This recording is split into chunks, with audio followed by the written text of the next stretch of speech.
Lighting is probably the most important aspect of making YouTube videos.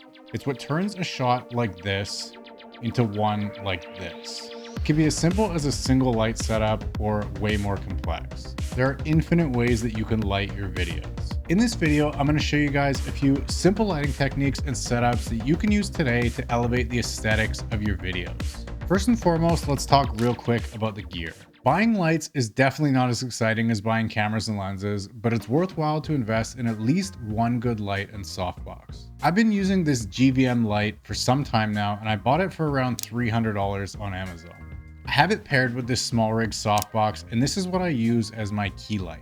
Not everyone has $350 to spend on a light, I get it, and so another option is to pick up one of these cheaper lighting softbox kits on Amazon.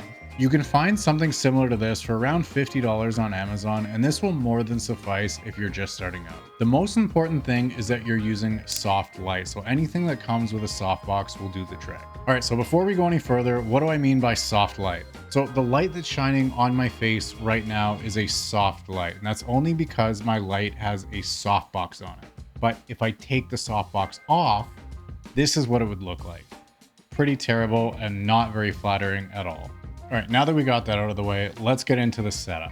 The first thing that I do before I even set up my light is make sure that all of the lights in the environment that I'm shooting in are off. That means turning off all of the other lights in the room, blocking off the window if you have one in the room, just to make sure that you're in complete control of the light. For the actual setup of the key light, I like to position my light at a 45-degree angle to my face. What this does is create shadows on the opposite side of my face, making the shot more dramatic. If you're a lighting nerd, they call this Rembrandt lighting. For the key light, I always set the light temperature to 5600 Kelvin, the temperature of daylight.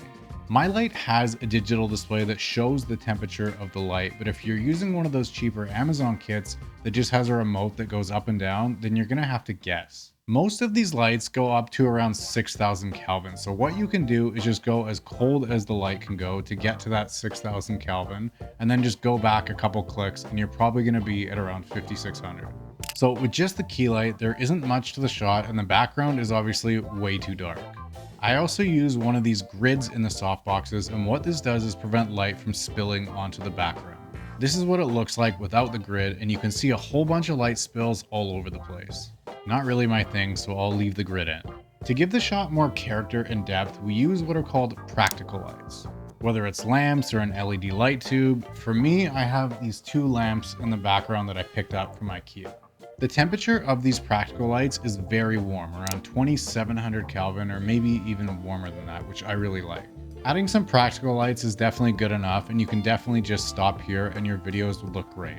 However, one little detail that I like to add is to add a hair light to the shot. What I mean by this is the lighting that's coming right off the right side of the back of my head here and my shoulder. It gives the shot a lot more depth in my opinion, and it gives the false perception that the light in the background is the light that's shining on my head. To do this, I use a C-stand and I attach a little LED light tube to it. I match the temperature of the LED light tube to the background lamp, which is around 2700 Kelvin. It's pretty subtle and you definitely don't have to do this, but I really like the look of it and I have the equipment, so why not use it? This is my standard light setup, but there are infinite ways that you can light a shot like this. Rather than setting up the light at a 45-degree angle, you can set up the light in line with you and raise the light up and angle it down on you.